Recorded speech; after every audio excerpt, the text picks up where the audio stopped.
तेरा दिल भी जाना बेकरार हो जाए, तेरा दिल भी जाना बेकरार हो जाए, रब करे तुझको भी प्यार हो जाए, रब करे तुझको भी प्यार हो जाए।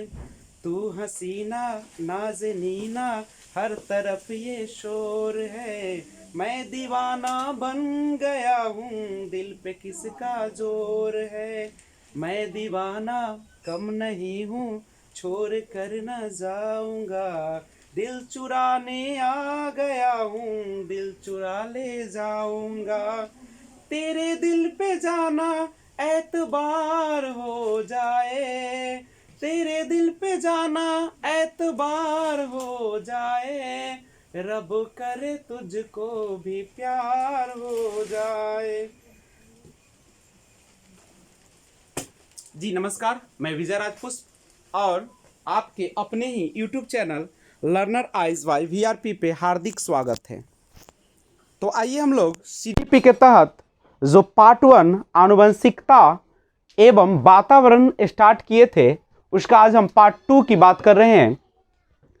लेक्चर नंबर 1 यानी पार्ट 1 में आपने देखा कि आनुवंशिकता वास्तव में वह गुण होता है जो माता पिता के जीन्स के द्वारा उसके बच्चों में शारीरिक संगठन और गुणों का एक समावेशन होता है।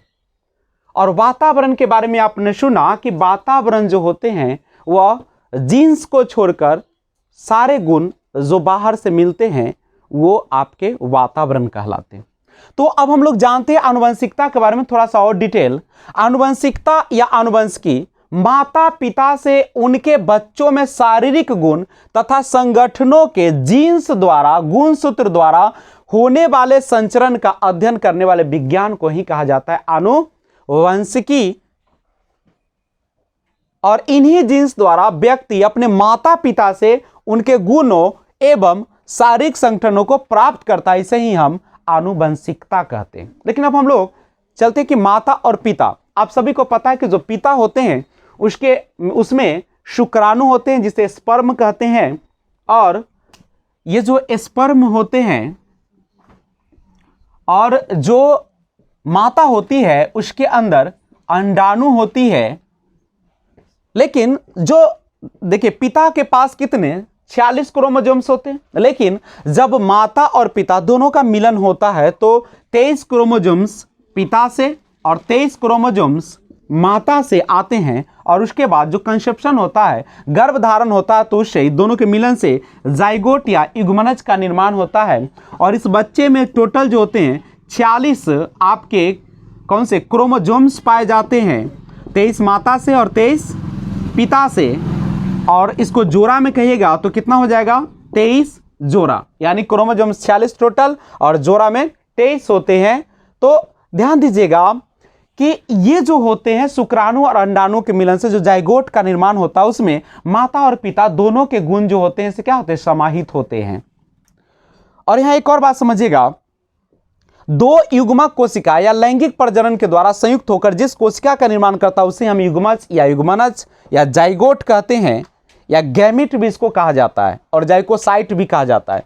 बहुकोशिकीय प्राणियों में जैसे मनुष्य होता है कि बहुकोशिकीय प्राणी, चूंकि एक कोशिका का तो है नहीं, तो बहुकोशिकीय प्राणियों में युग्मज ही भ्रूण का आदि रूप होता है।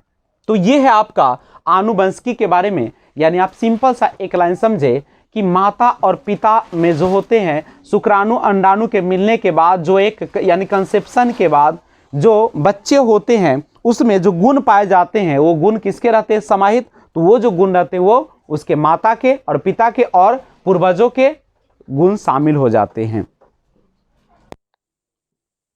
ध्यान दीजिएगा, आनुवंशिकता के बाद हम लोग समझते हैं वातावरण का अर्थ। जनरली समझिएगा कि माता पिता के जीन्स के द्वारा जो गुण बच्चों में आते हैं वो तो आनुवंशिकता कहलाती है, लेकिन जीन्स को छोड़कर गुणसूत्र को छोड़कर सभी चीजें जो होती है वो सारा का सारा क्या कहलाती है, वातावरण कहलाती है।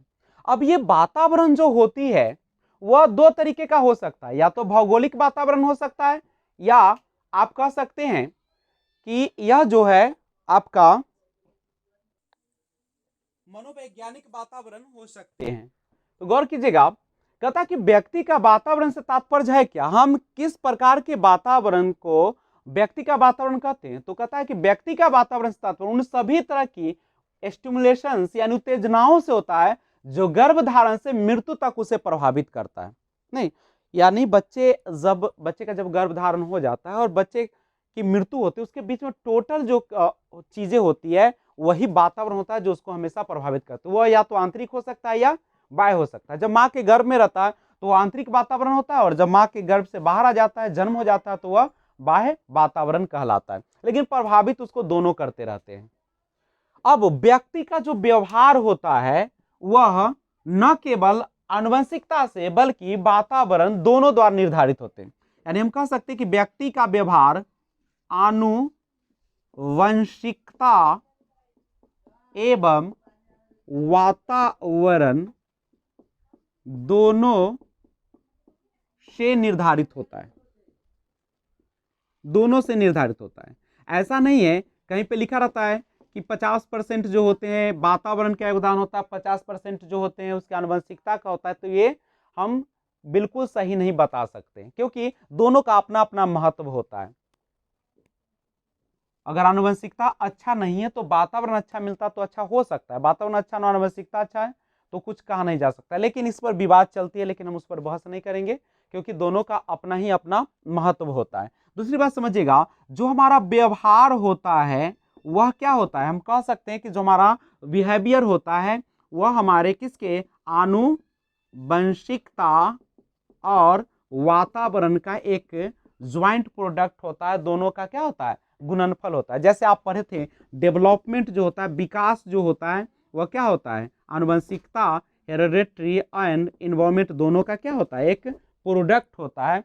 तो दोनों का अपना महत्व होता है और दोनों का एक सापेक्ष प्रभाव भी पड़ता है, और दोनों के द्वारा निर्धारण होता है आपका व्यवहार।